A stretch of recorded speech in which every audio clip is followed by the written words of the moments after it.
scam sa ating Dream Hub Tagalog na nagginip ko na may isang babae nagpatulong sa akin at nakita ko siyang nakasuot ng puting damit pagpanganak sa ospital at duguan ang kanyang damit na puti.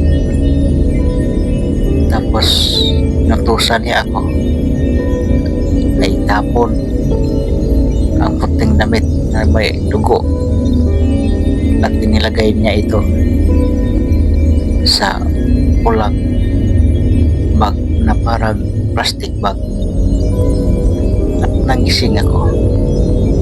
Ilang minutes may nakita kong balita sa YouTube na may nakita sa CCTV na isang lalaki na may bitbit ng pulang bag at sa gilid ng kalsada sa bakanteng lugar sa Malabon City may nakitang isang bata na bago ng panganak na itinapon sa bakanteng lugar sa gilid ng kalsada. At yun, nagulat ako dahil makapareho sa akin panaginip. At ito ang naisip ko na nagkatotoo ang aking panaginip.